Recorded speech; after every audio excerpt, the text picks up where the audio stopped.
Assalamualaikum warahmatullahi wabarakatuh. Selamat pagi anak-anak kelas 10 SMA Negeri 4 Balikpapan. Apa kabar hari ini? Pasti luar biasa ya. Kembali lagi bersama saya Ibu Yesi di pelajaran sejarah Indonesia kelas 10.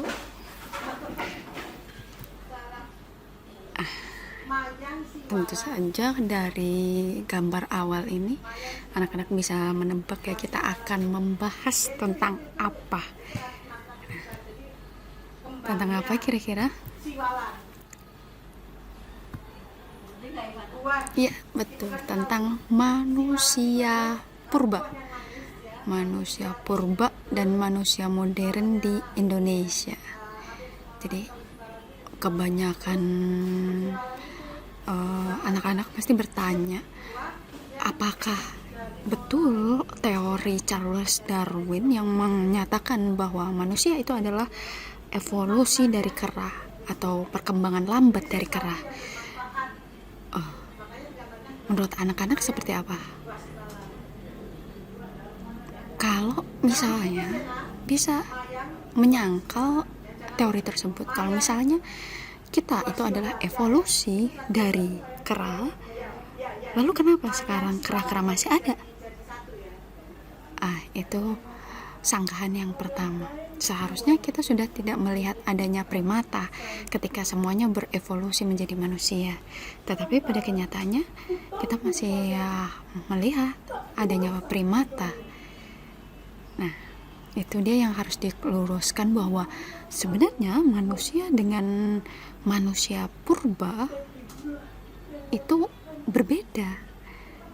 Manusia purba bukanlah manusia yang sekarang ini.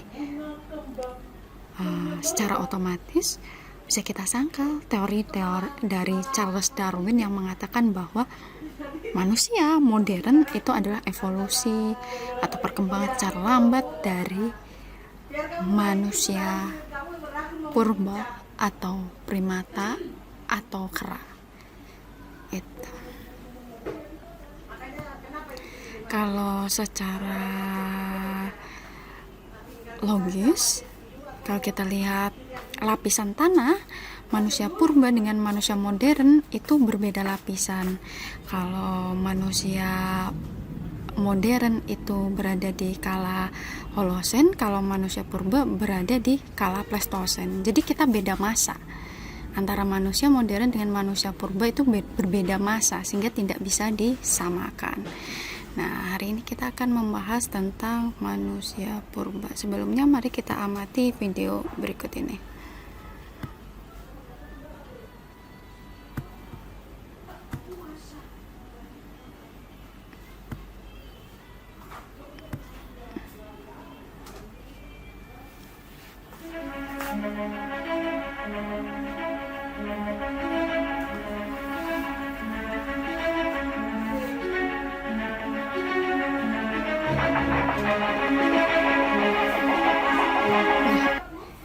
Manusia purba itu ada di zaman praaksara. Zaman praaksara itu namanya praaksara, berarti belum mengenal tulisan. Berlangsung dalam kurun waktu yang sangat panjang dan proses alam yang sangat ekstrim. Dari mulai terbentuknya bumi, dari mulai bumi masih berbentuk bola panas.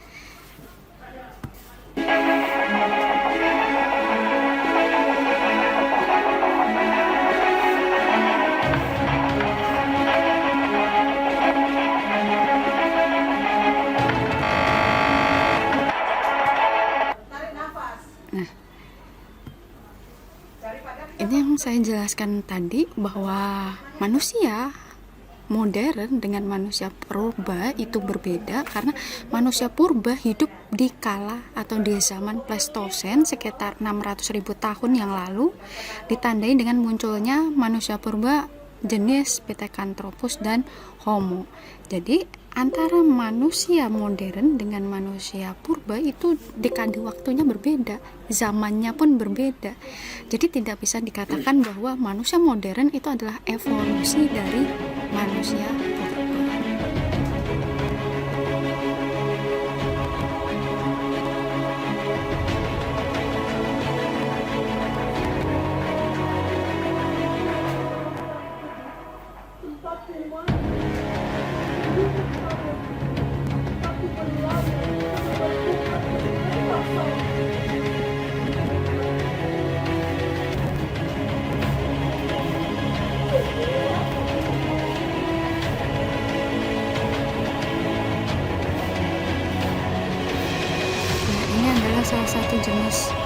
manusia purba.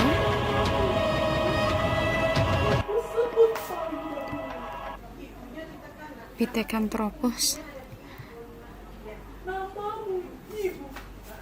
Ini tidak besar. Nah, berdasarkan analisis ilmu geologi, bumi terbentuk melalui 4 masa. Yang pertama, zaman Arkaikum, di mana bumi itu masih berbentuk bola panas dan belum ada tanda-tandanya kehidupan. Kemudian yang kedua adalah zaman Paleozoikum, di mana disebut juga dengan zaman primer karena munculnya makhluk bersel satu, ikan, amfibi, reptil, ganggang, dan rerumputan. Kemudian yang ketiga adalah zaman Mesozoikum, di mana disebut juga sebagai zaman sekunder karena mulai muncul makhluk-makhluk besar seperti dinosaurus, brontosaurus, T-rex itu muncul di Mesozoikum. Kemudian Neozoikum itu terbagi menjadi masa tersier dan masa kuarter. Kuarter sendiri mulai muncul jenis-jenis manusia purba, terutama di zaman Pleistosen. Di sini muncul manusia purba, sedangkan manusia modern baru muncul 25.000 tahun yang lalu di zaman Holosen. Jadi secara logis, secara ilmu geologi, manusia purba dengan manusia modern itu berbeda.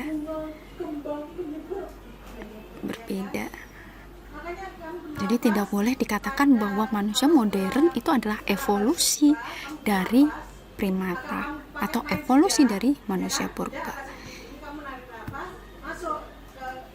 Nah, selanjutnya ini adalah peta penemuan fosil manusia purba di Indonesia. Yang pertama ada Sangiran, Jawa Tengah ya, Sambung Macan juga Jawa Tengah, kemudian Sonde, Trinil, Ngandung itu Jawa Timur. Jadi kebanyakan adalah sekitar Jawa Tengah dan Jawa Timur.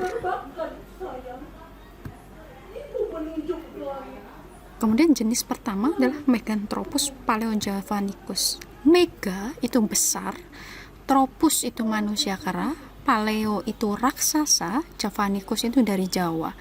Ditemukan oleh von Koenigswald di Sangiran di lembah Sungai Bengawan Solo pada tahun 1936 sampai 1941. Jadi dia panjangnya sekitar 2 meter. Manusia raksasa tertua dari Jawa. Mega, besar. Kemudian yang kedua adalah dari jenis Pithecanthropus atau manusia kera. Mojokertensis berarti dari Mojokerto, ditemukan oleh von Koenigswald di daerah Perning, Mojokerto, Jawa Timur pada tahun 1936 sampai 1941. Ini dia Pithecanthropus mojokertensis. Kemudian selanjutnya adalah Pithecanthropus robustus. Pithecanthropus manusia kera robustus kuat, ditemukan oleh Wiedenrich dan von Koenigswald. Ini gambarnya Pithecanthropus robustus. Selanjutnya adalah Pithecanthropus erectus. Pithecanthropus manusia kera, erectus tegak. Jadi tulang punggung pada manusia ini sudah tegak menyerupai manusia. Nah, ditemukan oleh Eugene de Bois di Trinil, Ngawi, Jawa Timur. Kemudian yang selanjutnya masih dari jenis Pithecanthropus ada Soloensis dari Solo, ditemukan di Sambung Macan dan Sangiran oleh Sartono. Kemudian selanjutnya Homo soloensis, manusia Homo dari Solo, ditemukan oleh von Koenigswald dan Wiedenrich di desa Ngandong, lembah Sungai Bengawan, Solo. Selain itu juga di desa Ngandong, Blora, ditemukan Terhar dan Overnoot. Homo ini adalah jenis manusia purba yang sudah mendekati dengan manusia modern karena volume otaknya itu sudah lebih besar dibandingkan Pithecanthropus yang hanya sekitar 500-an. Kalau Homo sudah mencapai 900, sedangkan manusia biasa itu 1200 sampai 1300 cc.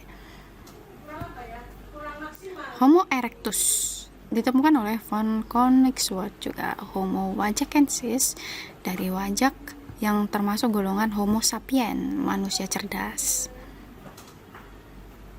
Ini juga Homo florensis yang banyak dilakukan penelitian tentang Homo florensis karena dia disebut juga sebagai manusia cebol karena tingginya itu hanya sekitar 1,5 sampai 1 meter.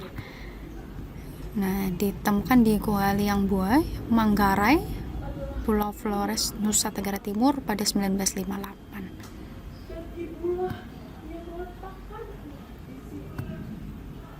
Kesimpulannya, menurut ilmu arkeologi, manusia purba pertama muncul sekitar ratusan ribu tahun yang lalu pada masa kala Pleistosen.